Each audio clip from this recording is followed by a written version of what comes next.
Israel अपने पुराने record पर कायम है।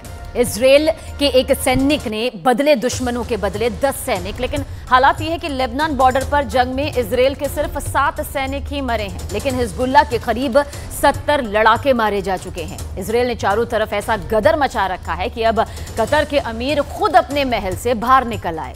शांति की स्थापना के लिए कई मीटिंग्स का दौर भी शुरू हो चुका है।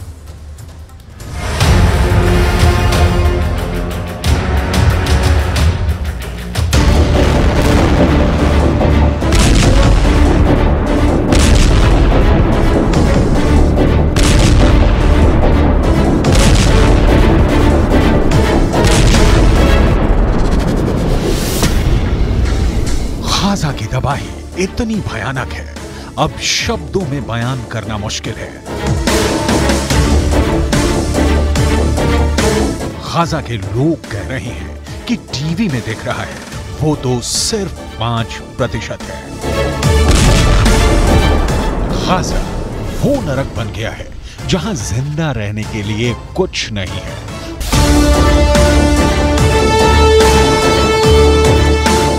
गाजा की हालत क्या है, ये समझने के लिए आपको कुछ तथ्य बताना बेहद जरूरी है। इजराइल ने गाजा को एक बारूद का रेगिस्तान बना दिया है, जहां पर हर जगह सिर्फ लाइन और सिर्फ लाइन ही नजर आ रही है। एक फिलिस्तीनी अखबार ने अपनी रिपोर्ट में लिखा है, गाजा में एक नल से 20,000 लोग पानी पी रहे हैं। इसकी वजह क्या है, आखिर क्यों गाजा में पानी का अकाल पड़ गया है, आपको आगे दिखाएंगे।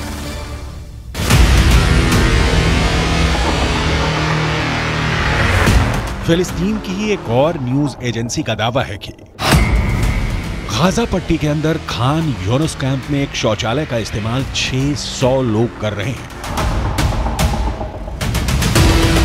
आप सोचिए जरा हालात क्या है। खान यूनुस गाजा पट्टी के दक्षिणी हिस्से में आता है और ये वो इलाका है जहां दावा किया गया है कि इजराइल हमले नहीं कर रहा है, लेकिन वहां भी ये हाल है कि हर तरफ लाइनें ही लाइनें नजर आ रही हैं। फिलिस्तीन के ग्राउंड रिपोर्ट कर रहे पत्रकार ये दावे कर रहे हैं कि अब उत्तर गाजा के अंदर रोटी बनाने वाली एक भी बेकरी नहीं बची है, क्योंकि सारी बेकरियों के सोलर पैनल ही एयर स्ट्राइक में नष्ट कर दिए गए हैं।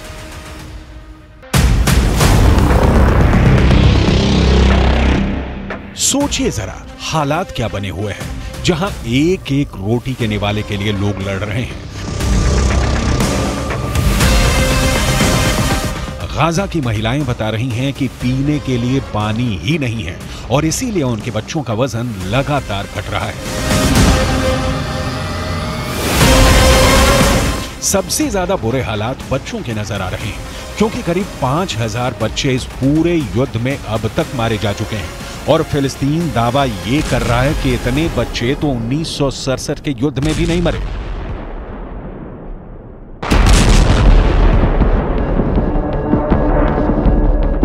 हालात क्या है, ये इन तथ्यों की रोशनी में बहुत आसानी से समझे जा सकते हैं, लेकिन ऐसे में कतर ने अब किसी तरह युद्ध विराम की कोशिश शुरू कर दी है।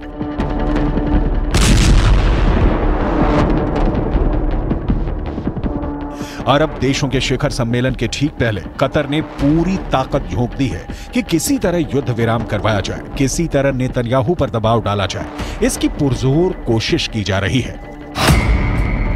अमेरिका ने पहले ये घोषणा कर दी थी कि गाजा पट्टी के अंदर 4 घंटे का मानवीय विराम रहेगा, यानी 4 घंटों के लिए कोई गोलीबारी नहीं होगी और लोग उत्तर गाजा से दक्षिण गाजा की तरफ जा सकेंगे।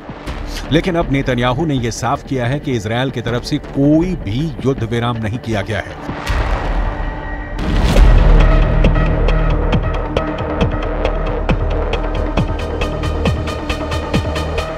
याद कीजिए, जब ये युद्ध शुरू हुआ था तो कैसे अमेरिका इजराइल का बड़ा भाई बन रहा था, लेकिन नेतन्याहू ने एक एक करके अमेरिका के कई प्रस्ताव खारिज कर दिए और ये साबित करने की कोशिश की है कि इजराइल अकेले दम पर युद्ध लड़ने और जीतने का मादा भी रखता है। अमेरिका ने कहा है कि गाजा में ग्राउंड ऑपरेशन इतनी जल्दी ना शुरू किया जाए, लेकिन इजराइल ने ग्राउंड ऑपरेशन शुरू कर दिया। अमेरिका ने कहा कि पहले बंधकों को रिहा करवाया जाए, लेकिन इजरायल ने बंधकों के मसले पर कोई बातचीत ही नहीं शुरू की। अमेरिका ने कहा कि मानवीय विराम किया जाए, लेकिन इजरायल ने इस मानवीय विराम को भी नहीं माना। इस तरह के ग्रेनेड का इस्तेमाल किया गया था। न्यूज 18 इंडिया आपको दिखा रहा है, हैंड ग्रेनेड घर में फेंके गए, जो शेल्टर थे वहां फेंके गए। हमने कई जगह से ऐसी रिपोर्टिंग की है जहां ये हैंड ग्रेनेड फेंका गया। इसके अलावा ये एक तरह से आरपीजी, ये इसका एक बॉम्ब है जिसका इस्तेमाल घरों में, बड़े बड़े घरों को जलाने के लिए बाहर से लगाकर, यहाँ से मैग्नेटिक डिवाइस है, यहाँ लगाकर उड़ा दिया जाता है जिससे पूरा घर उड़ जाएगा। ये एक तरह का बड़ा ग्रेनेड कह सकते हैं, बड़े ग्रेनेड का है। इसका भी इस्तेमाल होता है घरों को उड़ाने के लिए, आग लगाने के लिए।